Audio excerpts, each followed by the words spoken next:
Hello student, how are you? Hope all of you are fit and fine.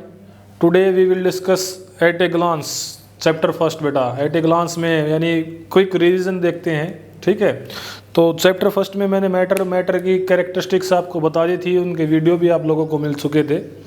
इसके बाद क्या बेटा, matter की स्टेट्स, 3 स्टेट होती है मैटर की, सॉलिड, लिक्विड और गैस. 3 स्टेट्स हैं बेटा मैटर की, सॉलिड, लिक्विड और गैसेज.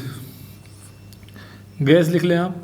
तो तीनों स्टेट में क्या बेटा, तीनों के आपको पॉइंट्स याद करने हैं. सॉलिड एक बार क्विकली मैं वो बता देता हूँ आपको. सॉलिड क्या होता है? सॉलिड वो होगा बेटा विच हैव रिजिडिटी. पार्टिकल्स क्या हो बेटा, बिल्कुल एक दूसरे के समीप यानी एक दूसरे के बिल्कुल नज़दीक हो. Particles have a little space between them. बहुत कम स्पेस हो बेटा, ठीक है. मैं पॉइंट्स लिख देता हूँ. Maximum force of attraction, maximum force of attraction. दूसरा बेटा ए लिटिल स्पेस और नेग्लिजिबल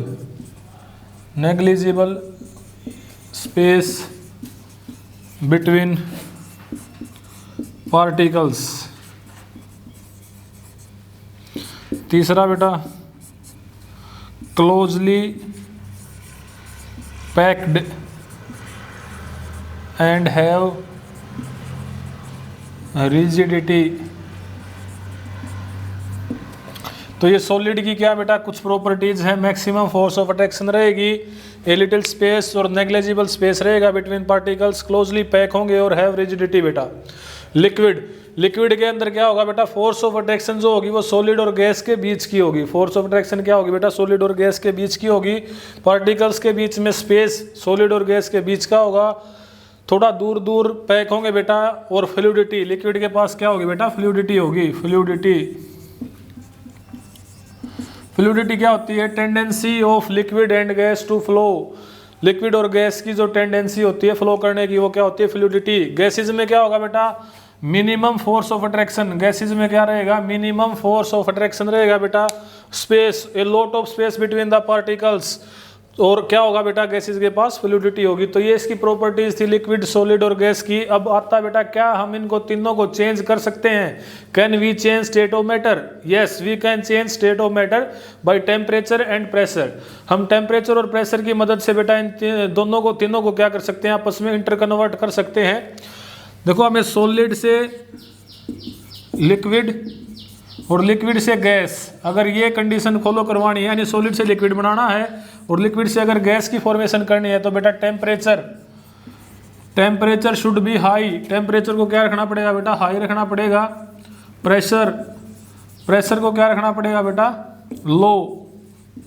टेम्परेचर को हाई रखना पड़ेगा और प्रेशर को क्या रखना पड़ेगा बेटा, लो रखना पड़ेगा हमें, ठीक है. इसके बाद बेटा अगर हमें गैस से लिक्विड और लिक्विड से सॉलिड, अगर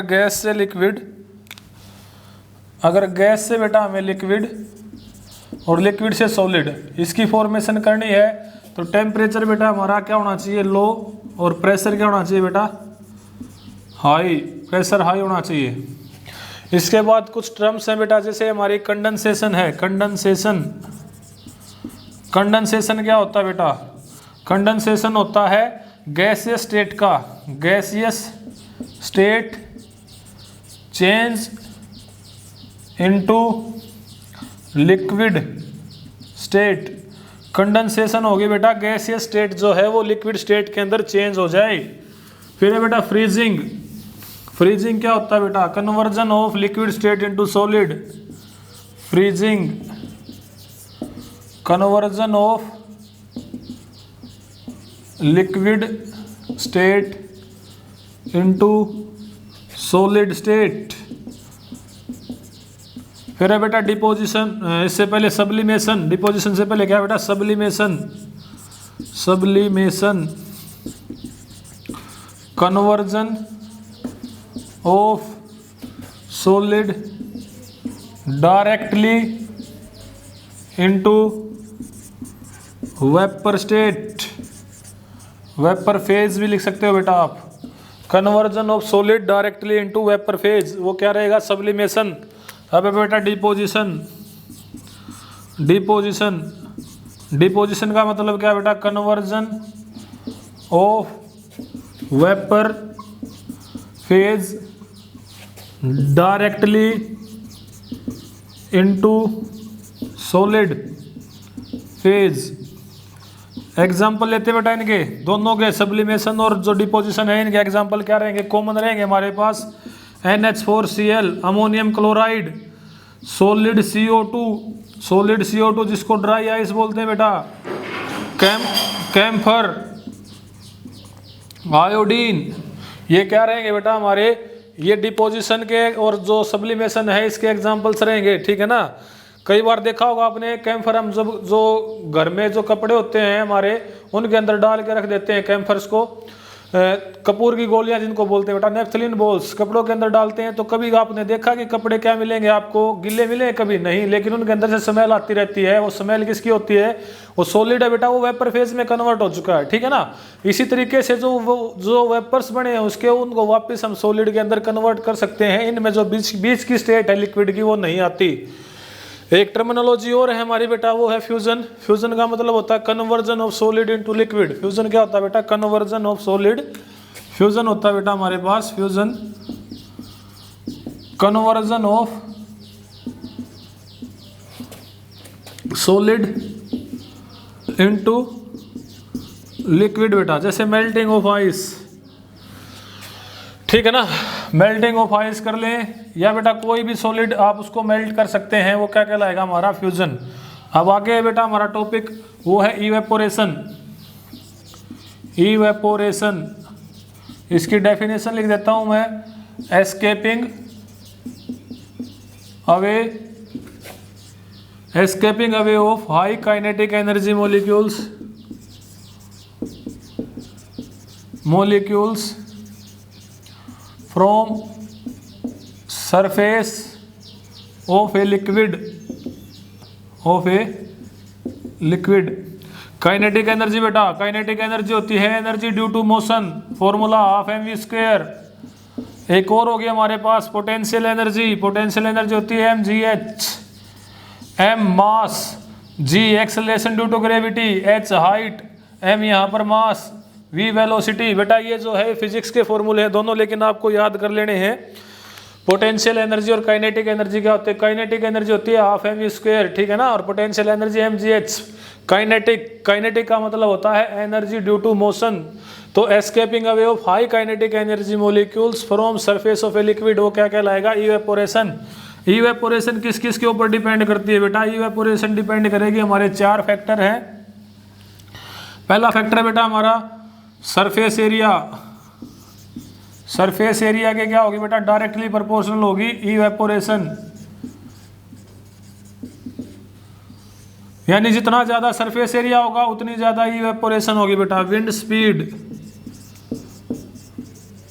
डायरेक्टली प्रोपोर्शनल होगा बेटा इवेपोरेशन, जितनी तेजी से हवा चल रही होगी बेटा उतना ही ज्यादा क्या होगा, इवेपोरेशन होगा। Surface area, wind speed. तीसरा है बेटा ह्यूमिडिटी, ह्यूमिडिटी के इनवर्सली प्रोपोर्शनल होता है बेटा इवेपोरेशन।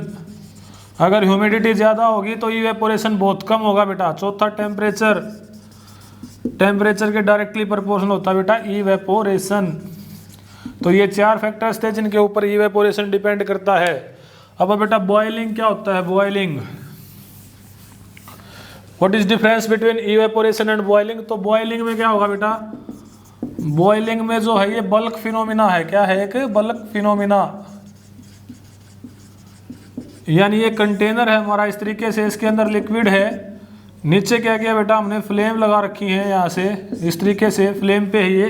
तो पहले जो बॉयल होगा बेटा नीचे के मॉलिक्यूल्स का टेम्परेचर बढ़ेगा, फिर ऊपर की तरफ टेम्परेचर इंक्रीज होगा।